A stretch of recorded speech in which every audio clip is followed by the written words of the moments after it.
Good evening, ladies and gentlemen. Please give a warm welcome to the Green Prince Mossab Hassan Yosef.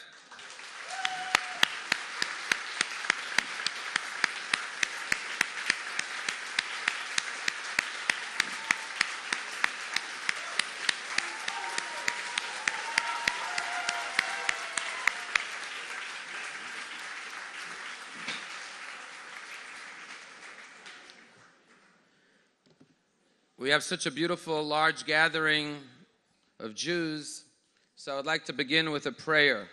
First prayer I would like to recite is for the soldiers of the IDF who are fighting in Gaza to defend our Jewish homeland and the Jewish people around the world. If you could please rise for the following prayer.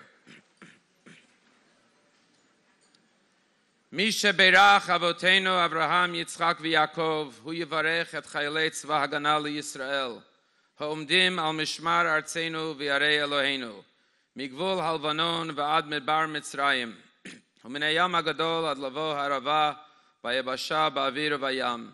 ייתן אדוני את טובינו הקמים עלינו ניגפים לפניהם. הקדוש ברוך הוא ישמור ויציל את חיילינו מכל צרה וצוקה, ומכל נגע ומחלה. וישלח ברכה והצלחה בכל מעשה ידיהם.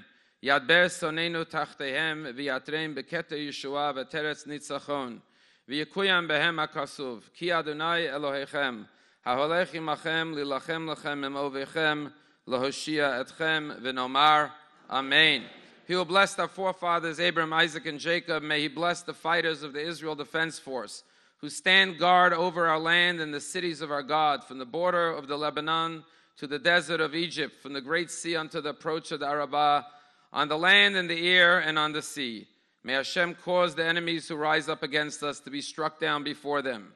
May the Holy One, blessed is He, preserve and rescue our fighting men and women from every trouble and distress and from every plague and illness, and may He send blessing and success in their every endeavor.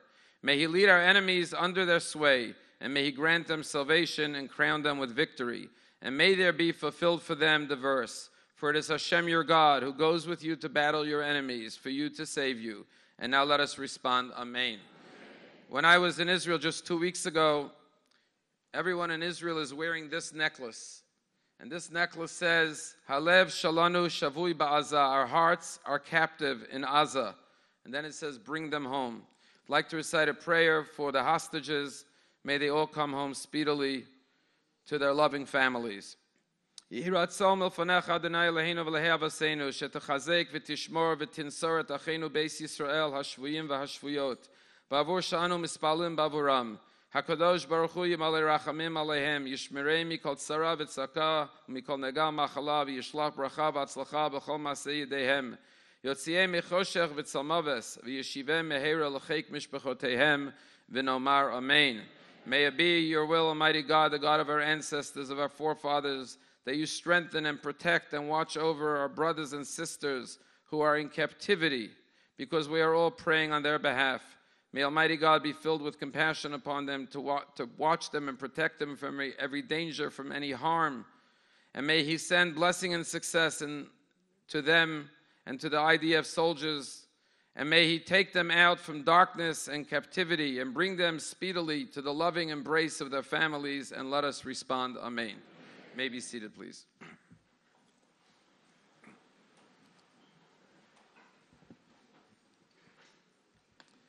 This week's Torah portion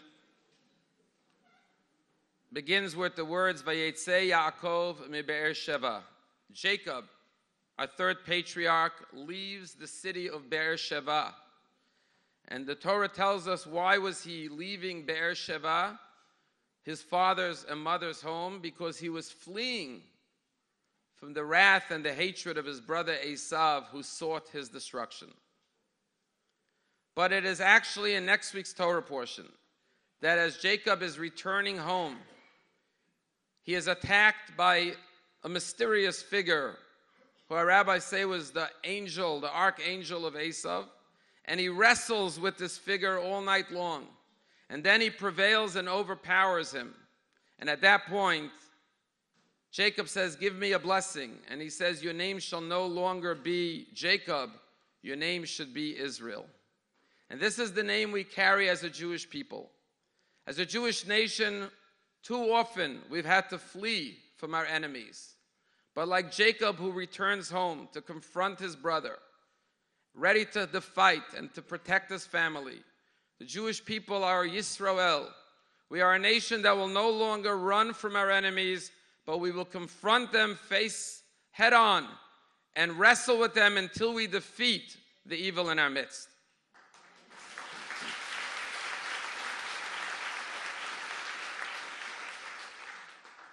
There's a rabbi in California, his name is Rabbi Feinstein, and he tells a story that he was once visiting Yad Vashem, Israel's Holocaust Museum in Jerusalem. And he was sitting on a bench watching a documentary of a survivor. And next to him there was a young Israeli girl wearing her uniform as a member of the Air Force of the Israeli Army. And she was weeping as she was watching the documentary. And Rabbi Feinstein turned to the young Israeli girl and said, "At beseder, are you okay?" And she just shrugged him off and kept on watching the documentary and weeping. He handed her a few tissues, and then he said again, "Are you okay? At beseder?" And finally she looks at the rabbi, and she says, "Zah Saba Shali." That's my grandfather in the video. Za'oto asipur, this is the same story, sheshamati, that I heard Kol hachayim shali. My whole life growing up, I heard this story from my grandfather. And Rabbi Feinstein turned to this young Israeli girl in the Israeli Air Force and said, Za'oto sipur. It's the same story. Aval, however, but hasof acheret, the ending is different. And the young girl looked up at the rabbi and said, "What do you mean, hasof acheret, the ending is different?" And he looked at her and he said, you, Katzin, an officer, Bechel Avir in the army and the Air Force, B'tzva Hagana Yisrael in the Israel Defense Forces, B'Medina Yisrael in the Jewish homeland, Zeh sof acheret. This is the new ending to an old story. We've read about pogroms, how Jews were butchered and murdered in Russia, and Jews had no way to respond. What we saw on October 7th happened throughout Jewish history.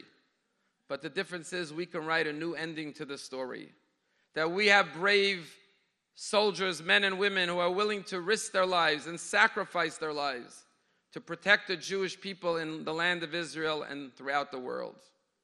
And while Israel is fighting on the front lines, militarily, we here in America and around the world are fighting on a different war, a war of anti-Semitism. Who would believe that tens or hundreds of thousands of people would be parading for evil? And we are all on the front lines to win the hearts and minds of public opinion, to see the difference between light and darkness, between good and evil. And one of the generals, one of the commanders of this war, in explaining to the public what Hamas is really all about and the threat it poses not just to Israel, but to the Palestinian people and to the entire civilized world, is our guest speaker tonight, Mossab Hassan Yosef.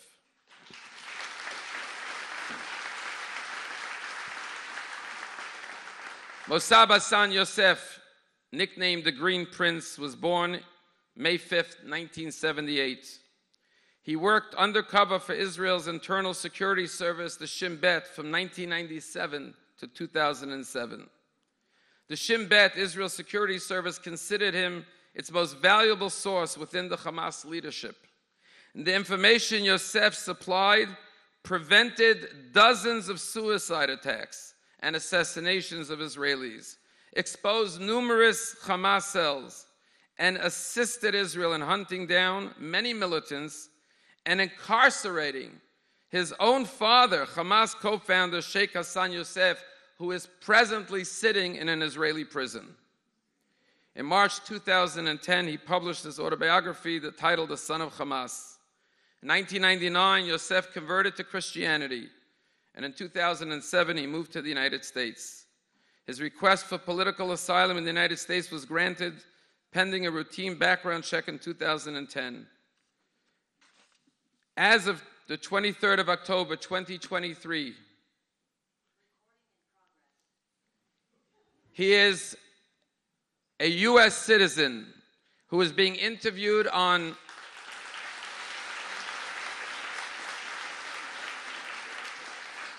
numerous news outlets speaking out against the atrocities of October 7th.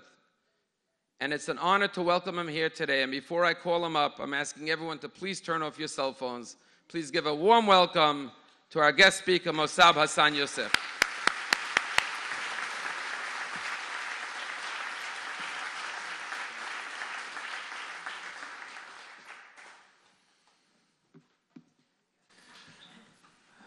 Hi, everyone. Thank you for the warm welcoming. It's such a great honor to be here. We're at the house of worship, and this shows that there are no barriers between us. We are family. This is how I feel towards you. This is how I feel towards many Jewish communities around the world.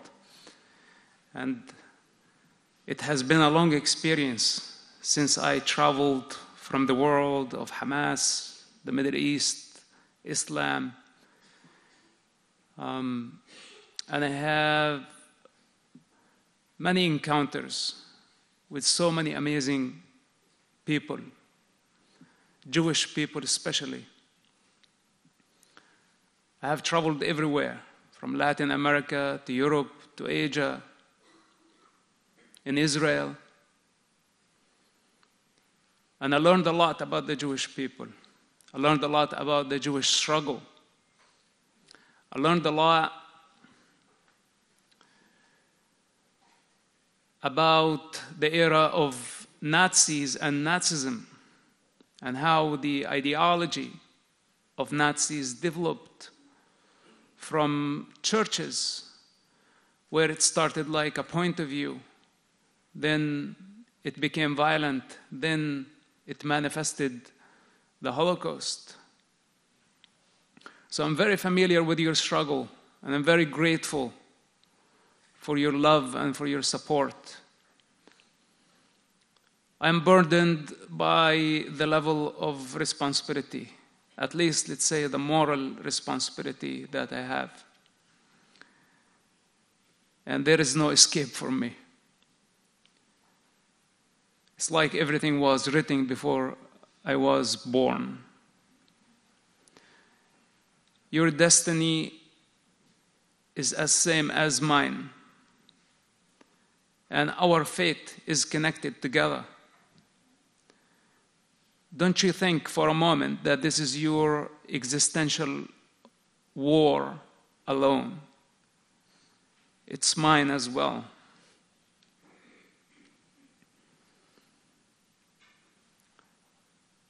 And I know that this is a just fight. Yesterday somebody asked me, I don't remember what TV was it, after our event at the United Nations, said, why do you do what you do? I did not think about answers for such a question before, but something naturally came forward, and my answer was, because it's a great fight, and I love good fights. Even the entire world. I said somewhere, if 7 billion clowns out there try to convince me otherwise, I will not listen to any of them.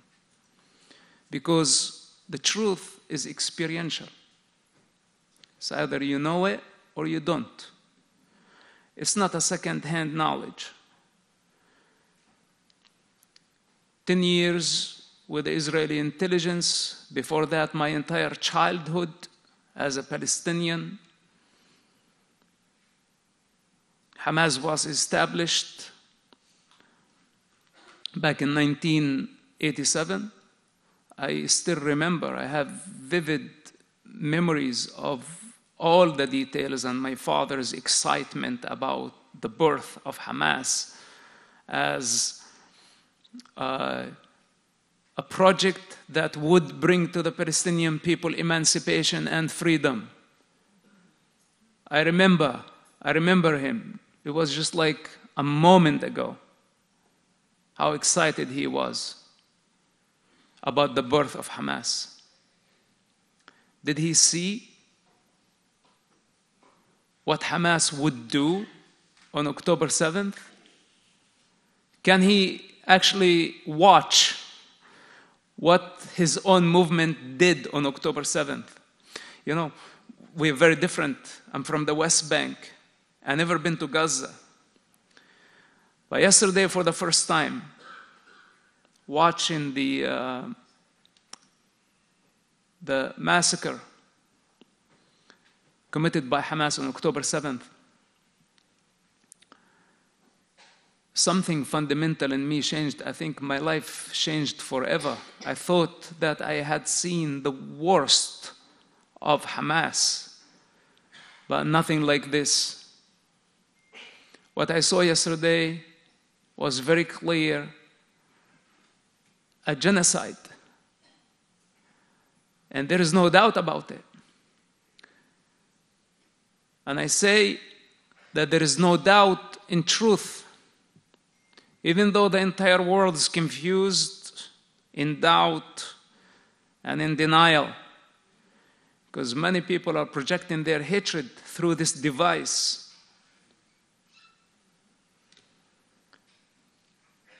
But the truth is not affected by their hatred.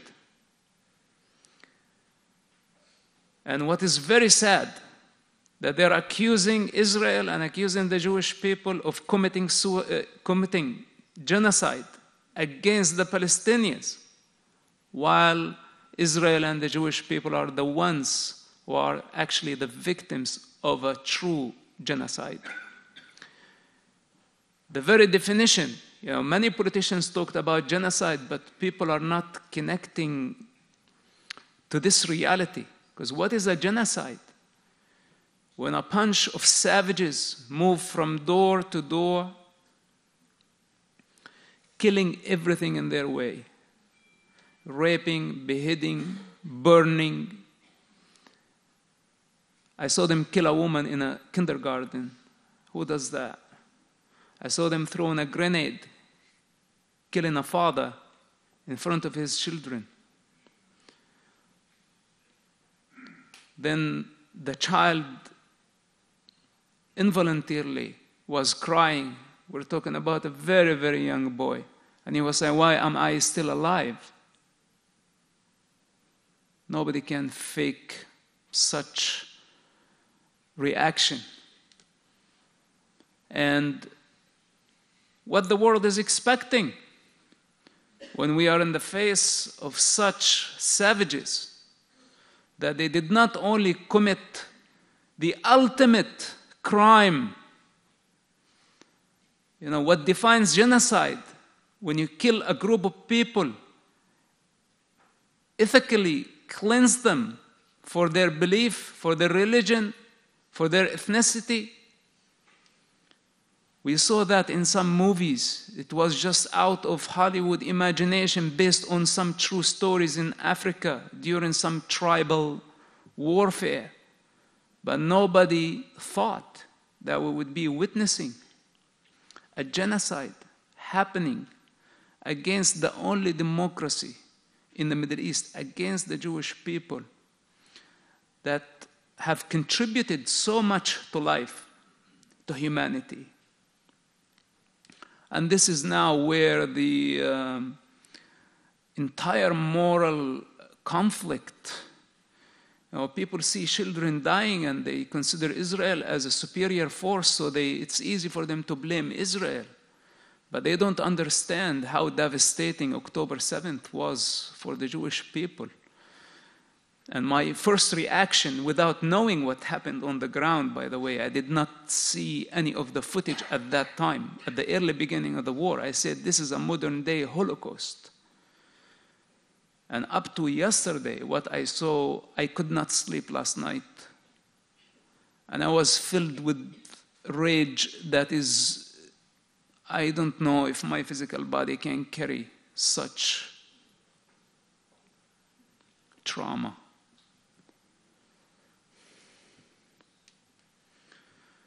And here we are, we're at defense. I have to go and explain to people. I have to explain to people that standing for the truth, for humanity, against violence, against savages, is not treason. The same way that you are trying to explain that we are the victims here. But it looks like we live in a world that is full of denial.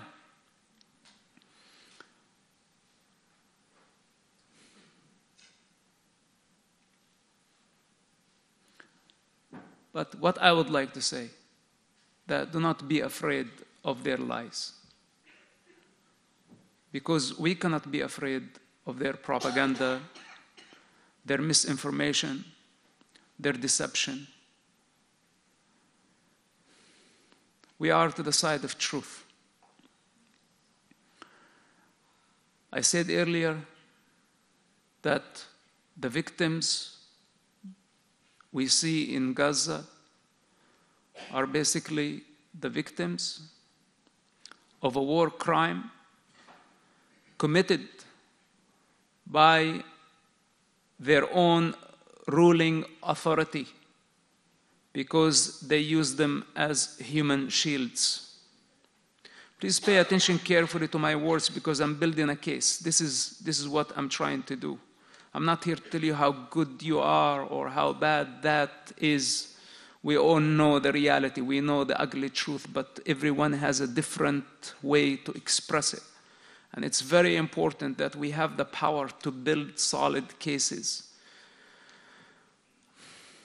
to minimize the suffering. Because the more confusion, there will be more hatred, more persecution. Then Israel will have to use more force, could be a lethal force.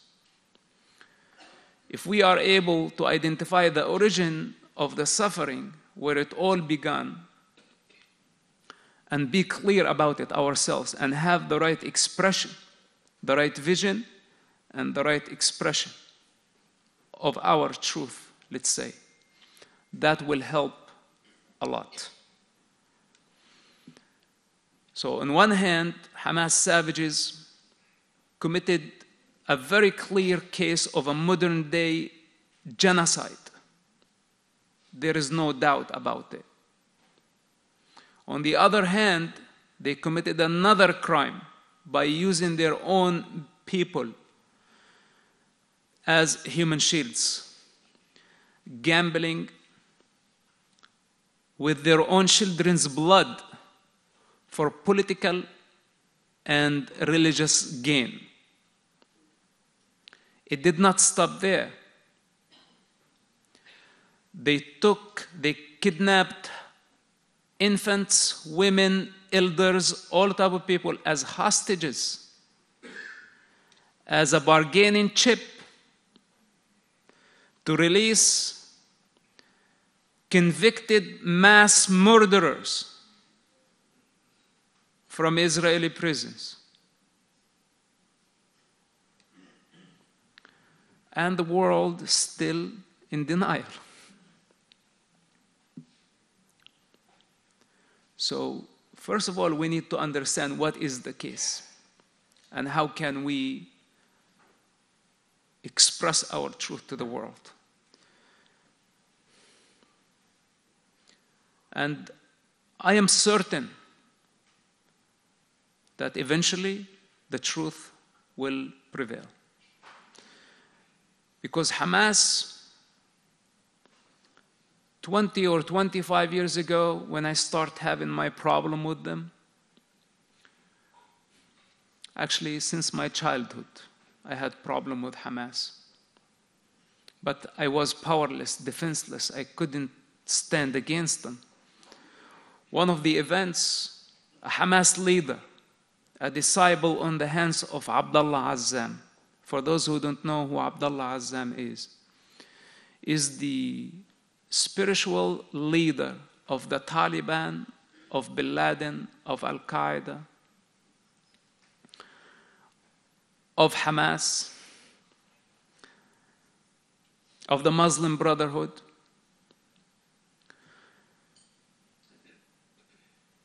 And his student or disciple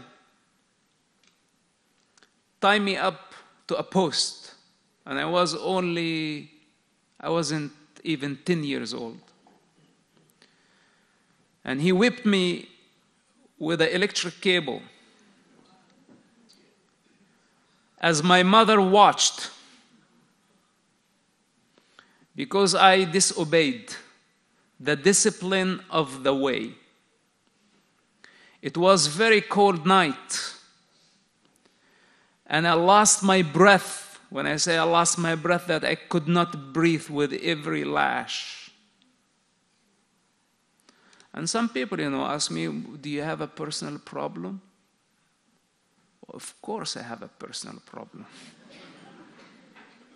Of course I have a big problem with this group. But this was not everything. Even though I was just a child. In a society,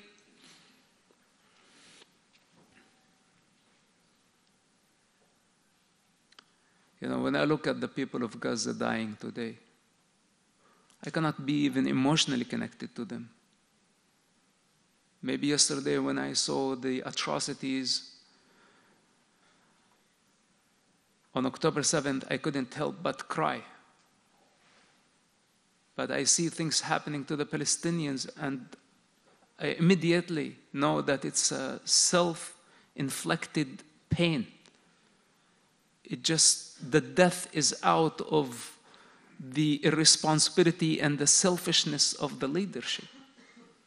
While the people cheer, while the people salute and praise their predator, where they praise the suicide bomber, where they praise the killers, the savages. When a majority of a society does or do such a thing, they have fallen from grace. It's finished. And how can I sympathize with them? It's my people, and it's very hard. I'm not here to say my people are bad, but this is the ugly truth of the Arab world. How disappointing it is that I cannot find one decent voice to stand clearly and say, I condemn Hamas savages. I don't want them to praise Israel. I don't want them to take the side of Israel, but at least to have the dignity to say and call Hamas for what they are. And when they don't have this type of power, what else left there for me to actually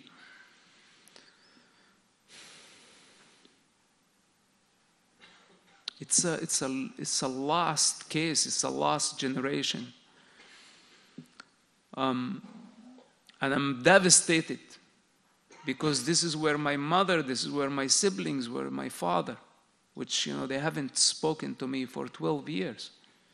Only because they think my reason is treason, that I have betrayed, while I was trying very hard to save them from themselves.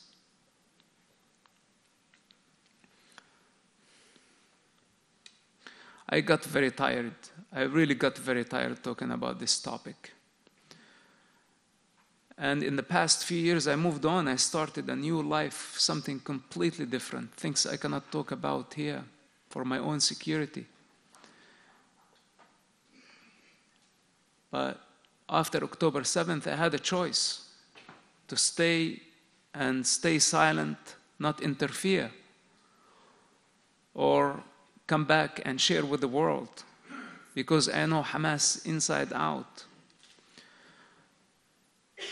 My childhood experience with Hamas was not the beginning or the end.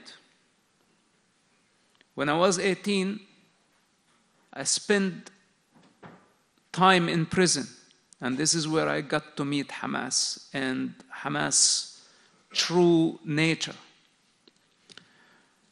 where they were brutally torturing Palestinian people.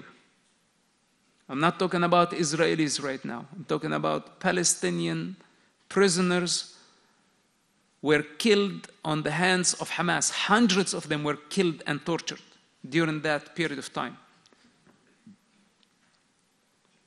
And I asked myself the question, what if Hamas succeeded at some point in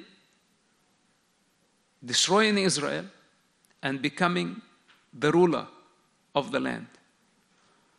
Are they going to do this to our people? And that was one of the first questions I asked myself about the nature of my father's organization, which was very hard. Why? Because I had security, protection, prestige, power, money. Hamas was everything to our family. And it's the hardest thing to question something if we have a mutual interest with that entity. This is where we have to choose between our true selves or the security that entity is given us. This is where most individuals compromise. What we are witnessing today, all this condemnation and hatred against Israel, because every one of those individuals has some interest, or they just simply have hatred that they find the medium or the device to project that hatred, not knowing that they're contributing to dark forces that is seeking destruction. The same idiots don't know that eventually they will be paying the price for siding with the devil.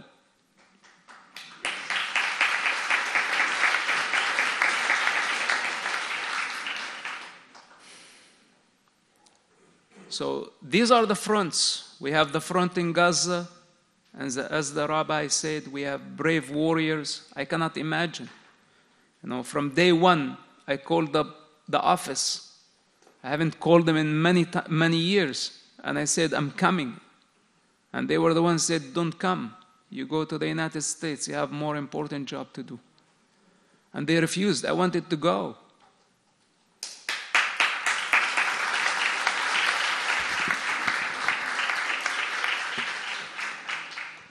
It's our responsibility, and it's an honor to fight against dark forces.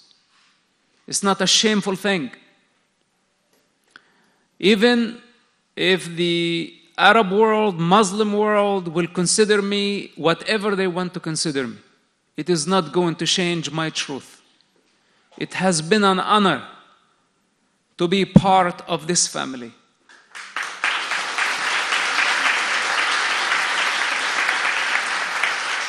And to feel the way you feel.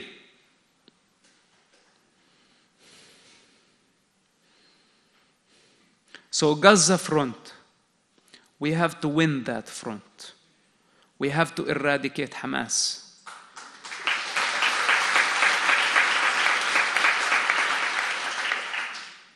We cannot afford another attack like October 7th. We have to eradicate all Islamists, terrorists, savages, everybody who stand by them. And I am not concerned of civilian casualties as long as they are given Hamas cover, as long as they praise Hamas, as long as they stay in silence, not condemning Hamas for what they are, as long as they celebrate the pain and the atrocity of other groups. The entire world saw them celebrate. And it's not a surprise. I was there. I remember 9/11 and what happened after the attacks and how Palestinians celebrated. Many, not only in Palestine and not only in the Arab world, also here in the West, enjoy the pain inflicted on the Jewish people. This is the ugly truth. And many have unmasked their true faces. I see them everywhere. And I call them by their names. That this will not be forgotten. I tell you why. In chaos, this type of people thrive. But after chaos, there will be order. And when order is restored, they will be remembered. And I don't want to say happy, but I am okay with the fact that they unmasked their faces in this critical moment of human history. October 7th was a turning point. The line has defined truth and falsehood. And once again, a handful and a minority of truthful group will defeat a majority of false entities. This is a promise I give you. I know it in my spirit. I know it in my experience. And those who think that it's over, they're totally mistaken. And I speak on the authority of the most powerful, Almighty, in this case. Hamas must go. And those who supported Hamas will be held accountable. Nobody is going to get away with their crime. The state of Israel, from this point on, need to think of its security. This is legitimate right now. And I'm not concerning of the opinion of the rest of the world. Even if it means relocating those who don't want to live in harmony and live in peace as peaceful neighbors and continue to form a threat against innocent civilians, they better go somewhere else.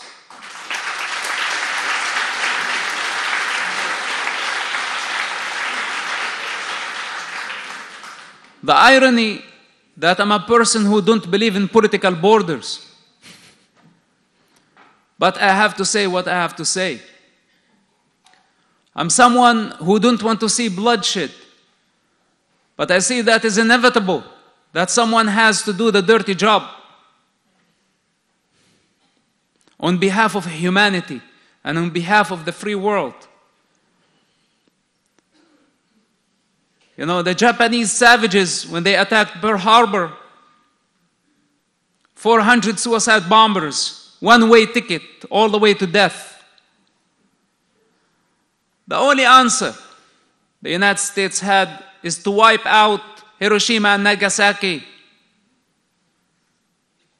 And miraculously after that, the war stopped. World War II stopped there.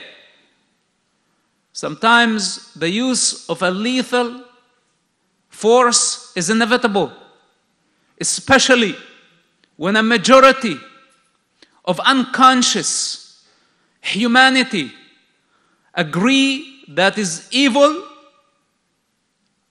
is a virtue. This is exactly what we are witnessing today. Nazism, anti-Semitism became a point of view. And as someone who studied history, this is my major, my educational background, and as someone who studied the rise of Nazism, I see the similarities between this situation and the situation then. Everything starts as an idea, everything starts as a point of view. Then there are millions who are like parrots, just repeating things they don't understand. For example, from the river to the sea, genocidal. But you can hear people chanting the slogan on campuses, at Harvard, the peak of our educational institutions, or the whatever you want to call it. I don't have lots of respect to them right now. So when we have situations like this amount of confusion, of deception, of lies, that people spreading so much hatred using the social media. This is what's different now, that probably it took the Nazis to infiltrate and brainwash Germany.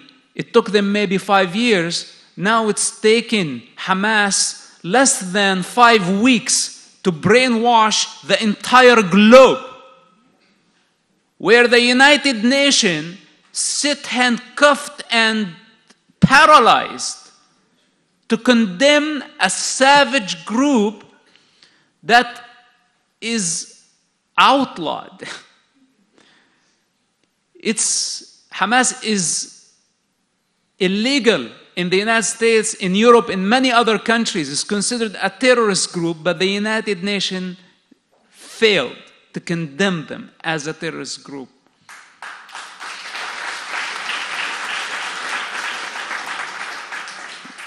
When we are dealing with this reality, where Russia, China, and other political entities give them political cover, and the mediator is basically the host of the predators.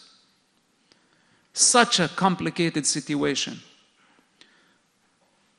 But I think humanity is going to learn some of the biggest lessons in our modern day throughout this atrocity and throughout this conflict, because it's representing good and evil. And many people don't want to believe that evil exists.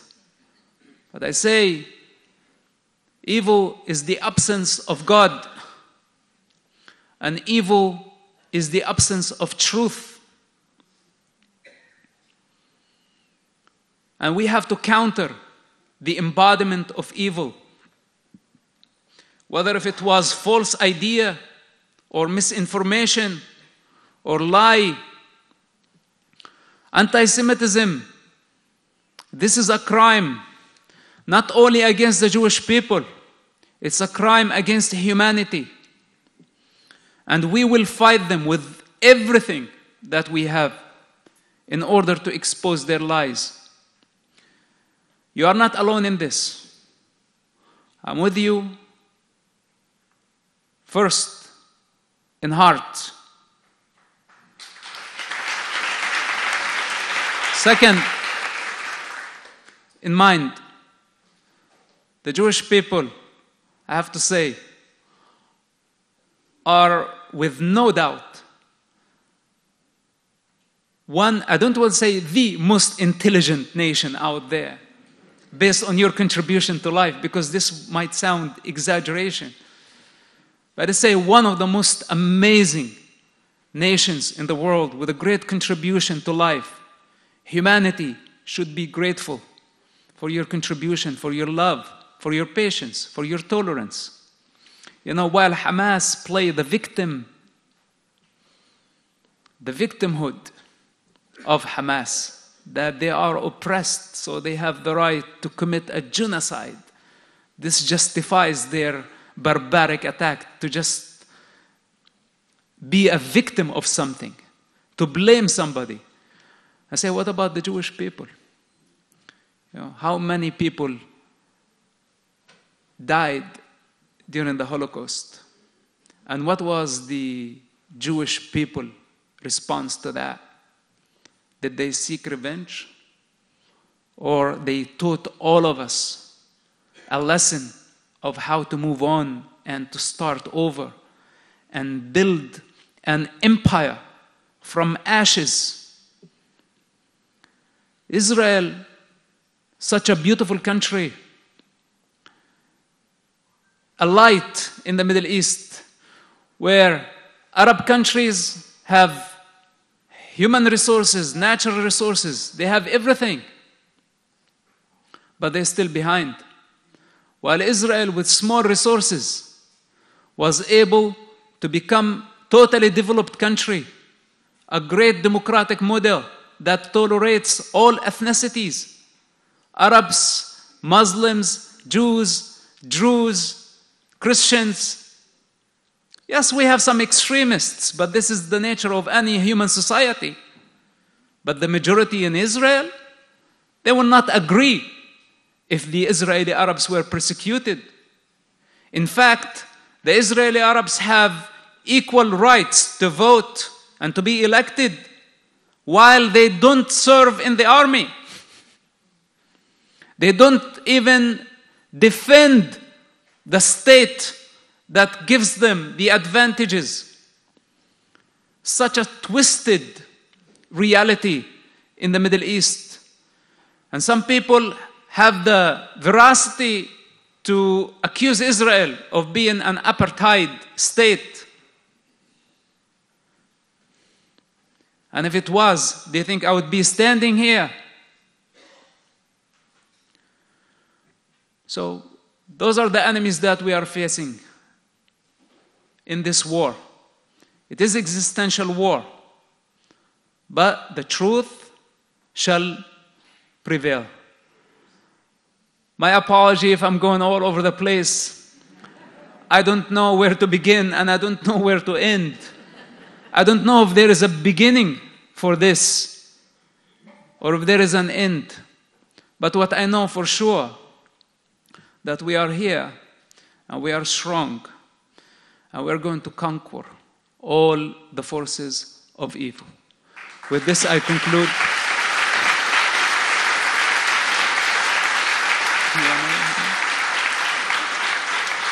With this I conclude. Thank you for having me, and I think we have some Q&A afterwards. We'll be able to answer some of your questions. Stay here for the Q&A.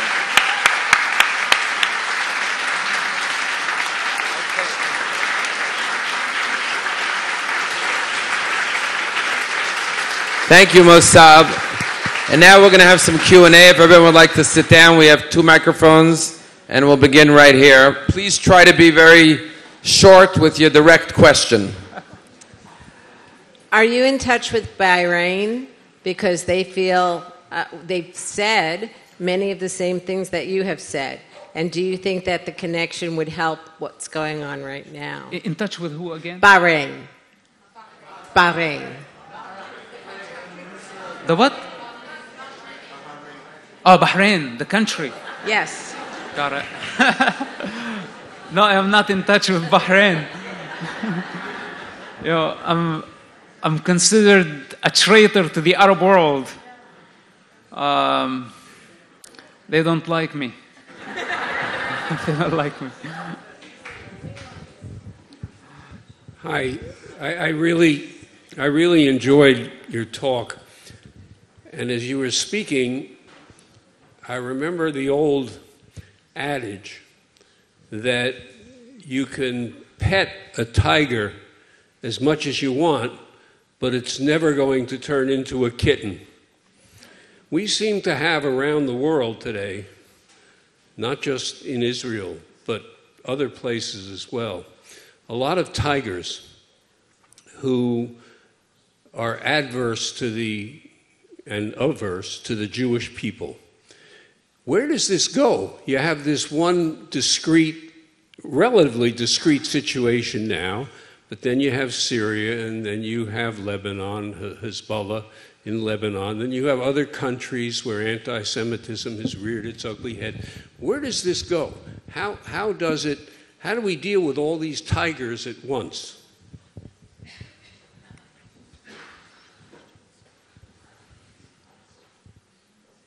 First of all, I don't have a problem trusting a tiger.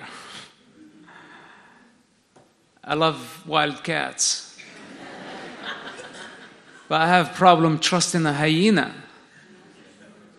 And in this case, we're not talking about tigers. You know, tigers, they have actually dignity. They will not eat if they are not hungry. And they will not kill for sport. And they will not kill for fun. They will kill only to eat. And when they are satisfied, they are harmless. I know even tigers that they are vegetarian tigers. You know, so I don't have a problem with them. I have a problem with hyenas. You know, those are the ones who would stab in the back. And Israel is always open for dialogue. Israel always extending their hand to the Arab world to negotiate, to dialogue, to open bridges. Israel sees in this actually a great advantage. But the Arab world live in hypocrisy and cowardice, that they are not truthful. And they consider Israel as an enemy instead of seeing Israel as a potential ally. Israel see in the Arab oil countries as a potential ally that could create a superpower working together. So let's have a little bit of hope. Today, in the chaos of war, when the loudest voice is the sound of gun, of the bomb, there is not much left for dialogue. But I am sure that there will be time for talk. And Hamas, Hezbollah, Islamic Jihad, those are just minority groups.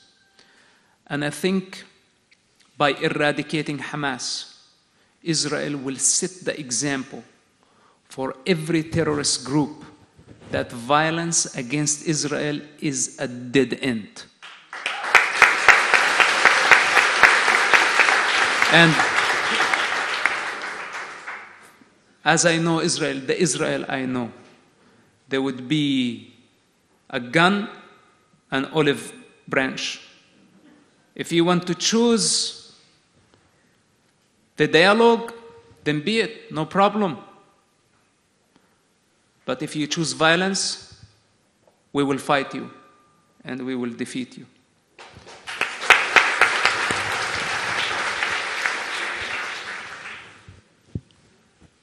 Israel just approved the hostage deal with Hamas. They did? 2 minutes ago, it just came in. Okay. What are your thoughts on that? And like in your Okay. What's the question?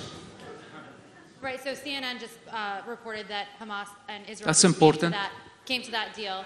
And then what is your thoughts on what might happen with this potential pause in fighting? Okay. First of all, I don't know the entire deal, so we don't know what it is, what's for. By what I know for sure, that Israel is not giving much to Hamas in this deal. I know for sure. And I know for sure whatever deal on the table or they have achieved, that this is a temporary situation, a tactical thing. And if it meant the release of, for example, dozens of Israeli hostages, I am pro that. And I'm okay with it. Let them come back to their families because we don't know what will happen tomorrow.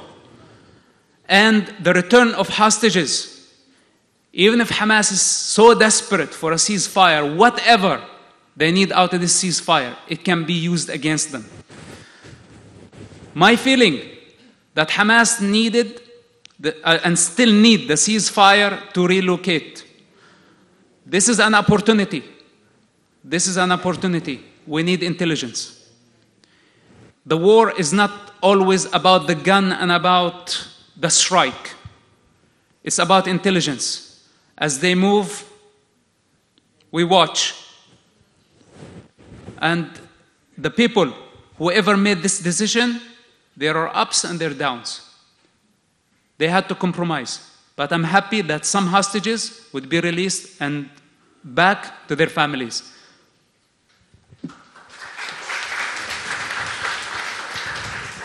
Hi, thank you. I appreciate your talk. You talk about the extinction of Hamas. But when little children are inculcated, and their version of our Sesame Street is to kill the Jew, and you see the young 5 and 10-year-olds say, what is your goal in life? Stab a Jew, kill the Jew, be a shaheed, be a martyr. How do we end Hamas? And then, because the children are taught this from the second they're born, and then how, on the same vein, how do you take the young college kids who all follow the leader with bad-mouthing Israel, saying that it's due to years of oppression, Hamas finally snapped. So how do we educate the younger generation so that they won't be pro-Palestinian? And how do you actually end Hamas? First of all, removing Hamas from power is something. Destroying Hamas completely as an ideology is something else. Because the rabbi and I talked about that Hamas practically is out of power. Hamas is under the ground. The moment they went under the ground, they were removed from power. Their institutions are destroyed, their police is destroyed, their mosques are destroyed. There is nothing left for them except a bunch of guns, and Israel is moving towards destroying the rest of their military capacity. But now the ideology and the trauma, because who buy the idea that Israel is the enemy? Is the children who have witnessed the trauma of war. Now, to heal the trauma of war, this is a long process. Maybe not this generation. We're talking about the next generation. But we will have to be patient, and we will have to do the correct methods, to adapt the correct methods. For example, when UNRWA pay substantial amount of money annually that goes to schools where Hamas teachers are the ones teaching the children. And I was myself in one of the UNRWA schools back in Ramallah. And I remember one of the teachers and what he was teaching us, which he was anti-peace process at that time, back in 1992 and 1993, when first they started talking about the peace process. So this teacher was paid by the UNRWA, and he was supposed to teach us math. But instead, he dedicated that class that day to teach us that the peace process is meant to destroy the Palestinian cause. And every now and then, he would give us this poison. So, we have to make sure that, first of all, and in my opinion, a Palestinian state, a sovereign Palestinian state, which was a dream that cannot be manifested, not in this life, not in the world that we know. There is no room to fit one elephant through the eye of a needle. Most definitely, there is no room to fit 2 elephants in the eye of a needle. This is the reality of those who are asking for a Palestinian state. So they're asking for a Palestinian state because they know it's not possible. So this is the wrong and false idea that many people are hanging on. The return of refugees and their children, grandchildren, millions and tens of millions maybe in the future have to go to some ancestor land that did not even exist. So the falsehood need to be fought first. Then violence need to be countered. That's not an option. Once Hamas die and the violent movements have been eradicated, we need education that is based on truth, not on falsehood. Then those who are in charge have to make sure that the teachers, the books, educational system entirely is supervised before giving them any penny. And don't expect results 5 months from now. Maybe a miracle would happen in 5 years or 10 years, but at least we can start one step on the right path towards creating this shift of the Middle Eastern paradigm. Yeah. The campuses here in the United States.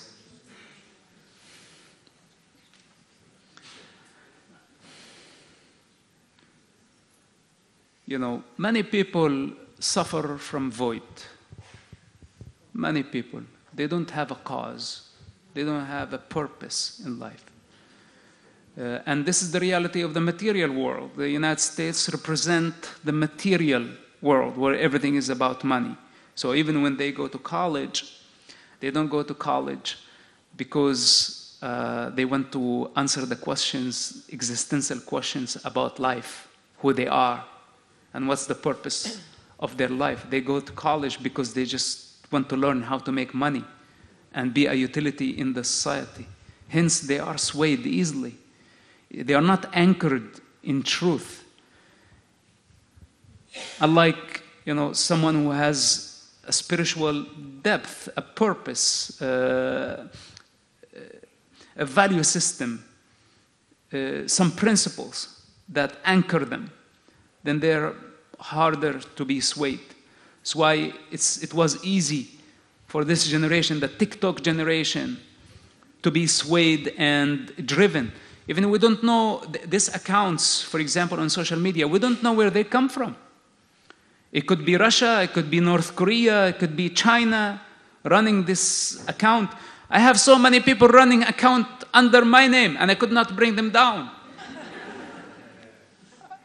I never asked public for donation, but some people were just taking $1,000 for an interview, and the media were calling me saying, hey, we gave you $1,000, why don't you give us an interview? I was like, I did not take any money from you. I never take money for media interviews. While there are accounts using my name, scamming media, scamming everybody. And I could not control it. And when I reach out to Instagram or to... the answer was very ugly, actually. So how about much bigger scale when there is a government driving or pushing certain accounts to control the people who's the God, it's Google. Everything they want, they don't ask, they don't pray anymore. You just ask Google and Google tell you go right, go left, and you just follow. So we're talking about this type of already programmed, perfectly fit to be misguided all the way to the slaughterhouse. This is not only about Israel, it's not only about campuses, it's about modern humanity. Hi. I was wondering what your perspective was, given its ideology and its funding, where Iran fits in this whole picture, because it hasn't been mentioned once. And I think a lot of us here believe that that's a lot that's behind Hamas and Hezbollah and other players. You know, Iran, there is no secret that they funded Hamas, and Iran funded Hezbollah, Islamic Jihad. And there is no secret that Iran is an ally with Russia. And Russian president attempt to dominate Europe and to change the world order. So Iran is not only on its own in this magnificent play of power. They have the cover of Russia. They have the protection of China. They are a rich oil country with extreme views. Iran is the wild card. And when they have also below them movements like Hamas, take for example, it's not a conspiracy theory, but things cannot be coincidental. While Putin's birthday is October 7th, for example. And yesterday I said, Hamas gifted him. I mean, regardless if he knew about Hamas attack or not, he was sitting somewhere celebrating his birthday as the savages stormed the communities and slaughtered many Jewish people. Then you look afterwards, what happened? The attention was shifted completely from Ukraine to the Middle East.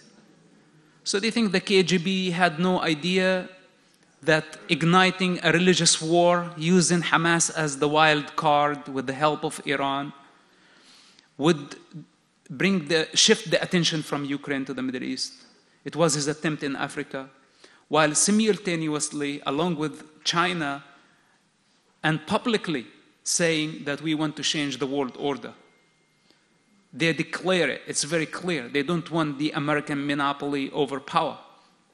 So Iran is part of that game, and this is why it's very hard to deal with.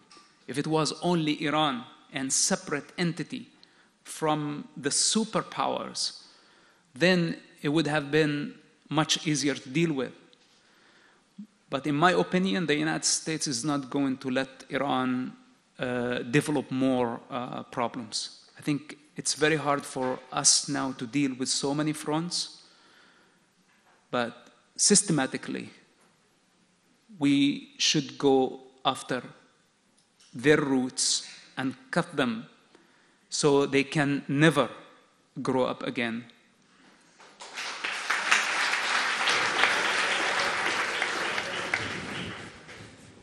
Can you talk a little bit more about the anti-Semitic roots, if you believe there are, in Islam other than Hamas? Like whether it exists in Salafism in general, whether it's possible to be a Muslim but not to be anti-Semitic. What are your thoughts on that? Look, it's very clear in the Quran and in the Hadith, and I don't know who actually wrote the Quran, because Muhammad himself was illiterate. So how could he read or write? Even if he had scripts who, let's say, wrote the Quran that came to him from the divine, he couldn't validate it to say, yes, this is it. I have a writer. When I write something and send it to him, he send it back and say, okay, this is mine, no, this is yours.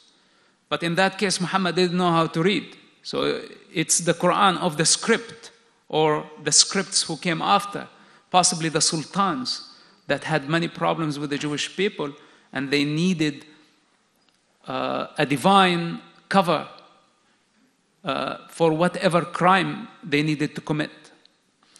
So it's really hard to tell, but what we have available today, and as someone who restudied Islam after I left Islam, in fact, the big project that I worked on for the past 10 years, writing and rewriting, and I cannot say too much about it because it's very controversial, but it's on the life of Muhammad. And I'm struggling because there are a few chapters where literally Muhammad and his allies annihilated the Jewish tribes of Saudi Arabia or the Arab Peninsula at that time. So I don't know if even there was any Jewish communities there based on your history, but at least in the Islamic history, they say that there were multiple Jewish tribes in the Arab Peninsula who came from Yemen or who came from the north, inhabited the peninsula, and there was a genocide where all men were basically slaughtered and women, children were sold to slavery. And I'm struggling with this part of the story because it's significant. On one hand, I wanted to create a positive model of Muhammad because this is my attempt to reform Islam.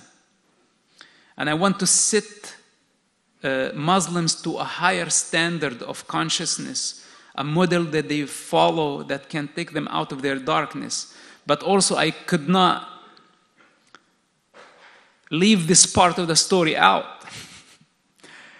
So it has been very, very challenging project, and it exists. The question, how do we feel about it today?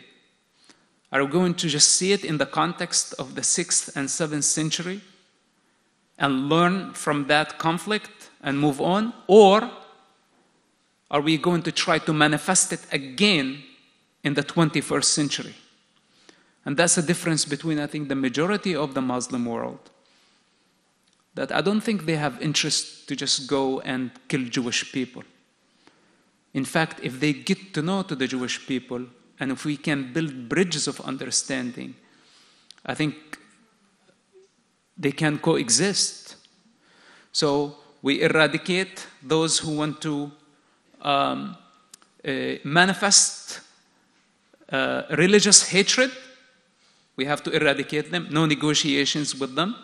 And on the other hand, we try to build bridges of understanding. And by the way, before the war, we started already. There was dialogue with Saudi Arabia, with Morocco, with many Arab countries. And many visitors came to Israel, and many Israelis went to visit the Arab world. So there is some hope. It's not over yet. But now we are at war right now. We are at war right now.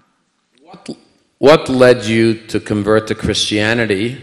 And did you ever consider converting to Judaism? Yeah, I have studied many religions, and Christianity did not attract me as a religion. I'm coming from a Christian town, by the way. Ramallah is a Christian town established by 4 Christian families. And they were all over the place. I had many friends. I went to Christian school. My father was a teacher at a Christian school. I graduated from a Christian school, but I never was interested in the customs or in the religion, Christianity as religion. When I was young and trying to break the conditioning of my parents, I came across what I call Christ consciousness. And I have my own perception of that persona that I identified with very much, because I had to crucify my old self. And I had to crucify ego again and again, and my identification with mind, body, let's say, my sense of self that was false. And this is an ongoing process. So this is my understanding of crucifixion. It's not as of, okay, someone died on behalf of everybody, so you can go ahead, do whatever you want, eat whatever you want, misbehave, even kill, rape, and everybody is forgiven. This is ridiculous, cannot be. This cannot be the universal plan. And my intelligence does not allow me to follow such a model. Hence the separation between me and church. But I personally know that there is no way for salvation without self-discipline, without purity, without dropping desire, without having the intelligence and the power to rise above human delusion, without understanding the traps of mind, and without having the capacity to break the cycles of hatred. Because this is not only a cycle I lived in the past. This morning I was struggling with lots of hatred. And it happens all the time when you see death, when you see bloodshed. So you will have to take all this and crucify it. You will have to nail it and to be born again, but not born again of flesh. So this is my personal understanding and my love for the journey of Christ consciousness, which I believe it was not a person. I think it's an individual who choose to die to their selfish desires. Hence, they are born again. And this is rooted in Judaism. So I don't need to go and go to a synagogue to feel Jewish. And you don't have baptism anyway. I am what I am. I am what I am.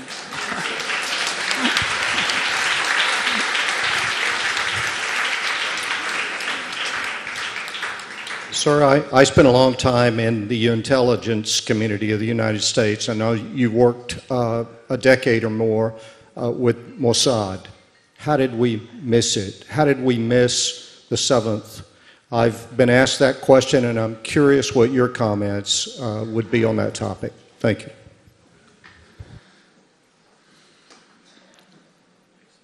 Look, there are mistakes.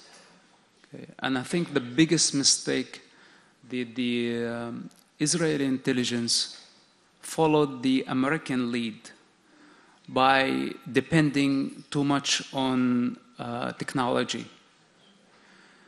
The strength of the Israeli intelligence was human resource, that you needed an eye everywhere. An eye can see, can feel, can analyze with human intelligence.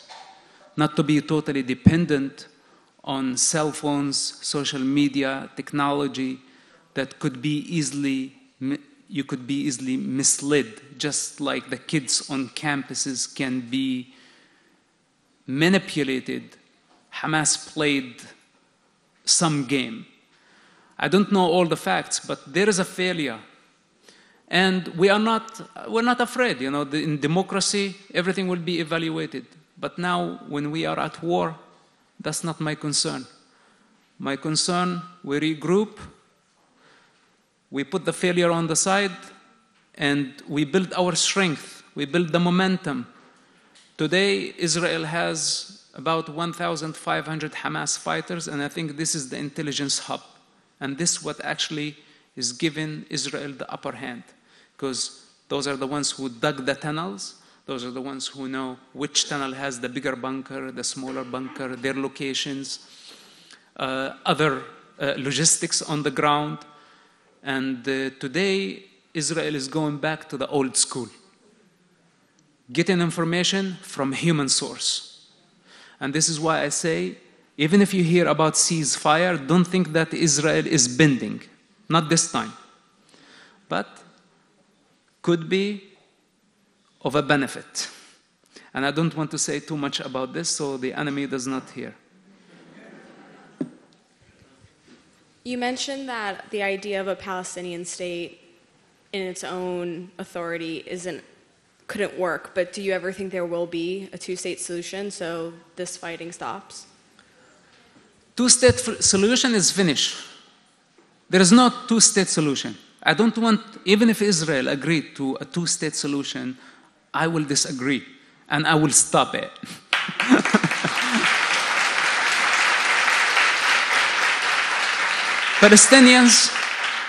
Palestinian children don't need a state. We don't need a state. In fact, could be the first model where we have law enforcement of a kind, a police that is accountable to whatever who's funding that force. We make sure they are not corrupt, and we make sure that they're separate from the rest of the institutions of the society. So, Instead of giving billions of dollars, let's say, to a certain authority that is going to demonstrate corruption, what we do, we might have, at the beginning at least, to create a separate police force that will guarantee security and will guarantee the climate for economy to grow, where we can provide education and we will make sure that, first of all, the neighboring country, Israel and other countries, be safe, that this police force will treat any radical group as criminal groups that would target any hate crime in that society. Whether if it's by the name of Allah or by the name of the devil, it doesn't matter. This is the job of a legitimate police force. They should not have big guns, in my opinion. I think they should have small guns, only to govern and to make sure that the traffic is okay, that a woman is safe, that a child is safe, that there are no rapists on the streets. In case of dispute, just very basic function police force. On the other hand, should be educational system. Instead of giving the money to UNRWA, donors from the Arab world, the rest of the world, should build a new system and invest directly into the educational system. Simultaneously start economy. Instead of giving corrupt leaders the money where they steal it and people dwell in despair and poverty, we need to build industrial zones. We need to build economy and build bridges with the rest of the world so we can speed up the process of the economical growth. If we have good education, if we have good economy, a legitimate police force that is accountable to Israel, and yes to Israel, be accountable to Israel, why not learn from Israel? Then we are not talking about army, we are not talking about giving them borders, we are not talking about giving them power or territory. Your responsibility within your cities. You have demographical growth, is no problem. Always land and growth can be negotiated. But as of now, their focus is within the Arab Palestinian communities. You take care of your people. 10 years from now, 15 years, 20 years from now, I don't know what will be the situation. But now, after Hamas attack and the irresponsibility of the Palestinian Authority, how can anybody trust this type of selfish, irresponsible con men? This is what they are. I don't see any leadership. So no two-state solution now on the table. I don't think that this idea needs to be dropped completely, and we need to invest in the right places and help the people instead of empowering the predator, the conmen, corrupt leaderships taking advantage of the people. This would be the direction I would suggest. So two-state solution, who cares? Who wants a Palestinian state anyway? Hello. Thank you for being here, and more importantly, thank you for your incredible courage. I haven't seen people with that fortitude. I mean, remarkable. You've laid out a plan of what might happen when, please God, this war is over, and hopefully very, very soon. I think one of the major weaknesses of the Palestinian people is a total lack of leadership. And are there people such as you that can assume that leadership? Because it's wonderful to have a plan, but if you don't have the leadership to do it, it's never going to happen, and then you're back where you started. Let's hope that this war will end soon. All depends how much Israel will have to pay in Gaza. If the bill for eradicating Hamas is not as high, then there will be possibilities. The bigger the bill, and I think you understand what I mean, this is going to reduce the Palestinian aspiration not to the surface, but below the surface. Because there could be no Gaza. I don't even know what Hamas is having in possession. They have the delivery, they have the missiles, and Iran has biological weapons. And I don't know what they are capable of doing, and what Israel, nobody knows what they have in surprise. So now it's too early to talk about what will happen after. Maybe there won't be Gaza. I hope. People see 10,000 and they say, oh my God, 10,000 dead. And I say, oh my God, thank God, it's not 100,000. Because they don't know that this is one of the most populated areas in the world. And in my opinion, if it was up to me, I would relocate all the people of Gaza somewhere else. If it was up to me. Now this sounds extreme, but you know why? Because Gaza to me is only a refugee camp. And I think it's a refugee camp that is more than 70-year-old, that should be demolished 70 years ago. But instead of demolishing, the refugee camp was built on the Arab countries' lies of right of return. First, they told the people, get out, so we go in, kill the Jews. Then, they told the people, stay where you're at, we are going to bring you back. And just the problem kept growing. This is why there is no infrastructure, there is no life, and such a bad reality in what's called Gaza. So I hope that things will not escalate. And if things stay at this level, like enough what we had to pay in blood for human stupidity, then I'd say, rent land from Egypt. With some pressure from the United States, we give Egypt so much money. Rent land, create a greater Gaza. Does not have to be condensed like this. Refugee camps is not healthy climate for anybody to grow in that situation. Build infrastructure, give education. And when you talk about leadership, we don't need politicians for such a process. We need autocrat. And there are so many educated people there. And they can work directly with foreign countries, foreign programs. We have so many quality people who are well educated that they don't have to be politicians. They have to be just executors of a certain plan to deliver a project. We have them in every field. Okay, so this is just to be optimistic, because we also have to keep a little bit of hope. But to trust the politicians for eternity, empowering them, I don't think this is a good idea. Thank you so much for being here this evening. I have a question for you. Just today on the news, I heard that there is going to be a possibility of 50 hostages being freed in exchange of 150 Palestinians being set back to... released.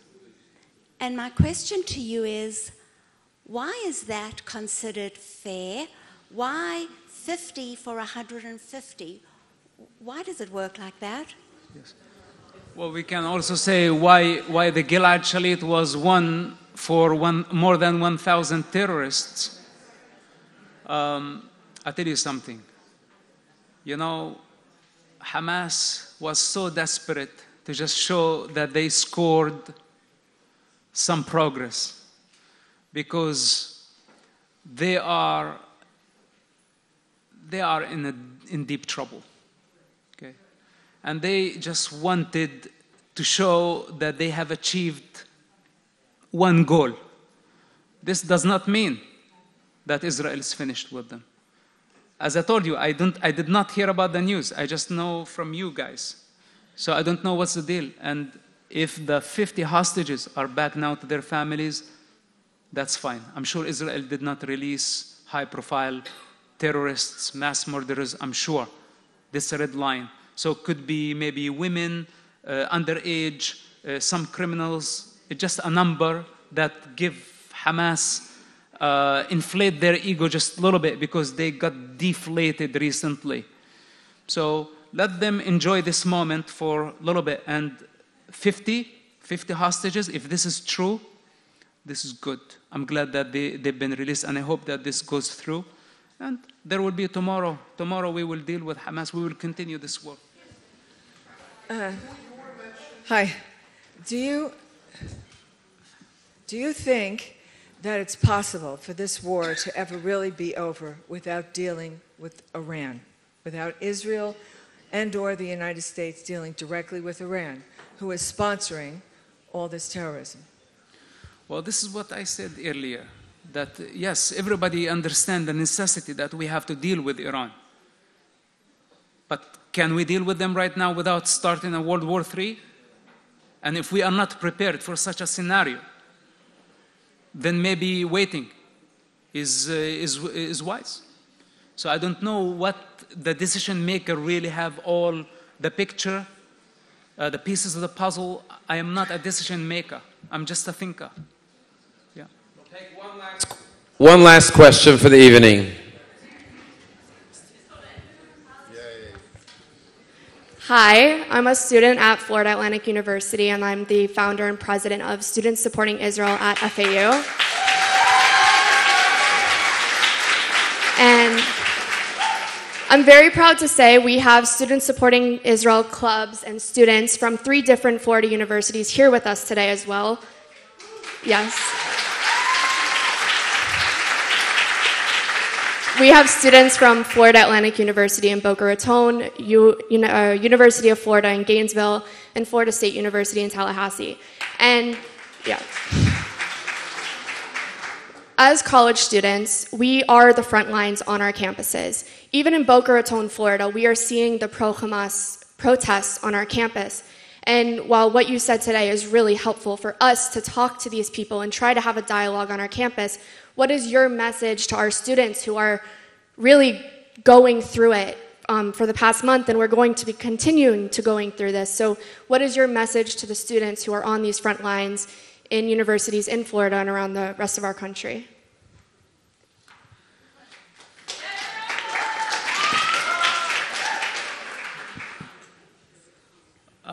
As I said earlier, we will counter their lies eventually. And remember that this is now the peak of hatred. You know, when we are at war and there is lots of bloodshed and there is lots of misinformation, deception, this is where evil entities thrive and they become very, very aggressive. Everybody thinks that this is eternal situation. What they don't understand that this is just temporary reality, and order will be restored afterwards. And we will gain our stability and our strength again. The enemy surprised all of us, and that's natural. That's natural that all of us got a very strong shock, so we awake. So don't think of the situation, I'm a lot older than you. You know, I may look a bit younger than my age, but like I'm getting there, you know. I'm not that far. So practically, what I learned, that everything is temporary. There is no eternal situation. Now it's tough on campuses. Endure the situation, endure the lies. But I promise you that things will unfold in favor of truth, not in favor of falsehood. This doesn't mean that there will be an absolute truth and absolute justice in this cruel reality. As long as mankind cannot see things for what they are, not have the power of discernment, then we will have to expect the worst. This is why it's very hard for me, after all the traumas of my life, things I shared with public, things I did not share with public.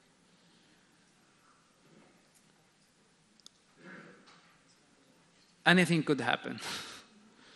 But this doesn't mean that I don't enjoy my mornings and I don't enjoy the things that I do. Even if I have to go to the ocean's floor, way, way, way, way, way deep, where no human beings there, I still enjoy very much whatever I do. So yes, we have all this chaos, and I'm really tired just like you. I've been connecting day and night, non-stop. But I believe in truth. I believe in this cause. We are going to win this war. I promise you this. And the enemies of darkness, they're going to perish, basically.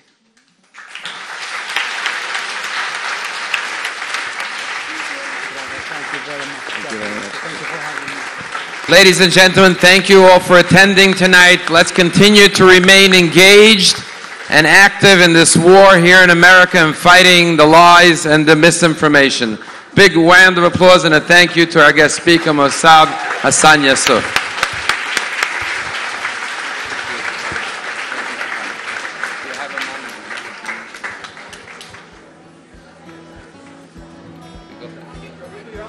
Yeah, sure.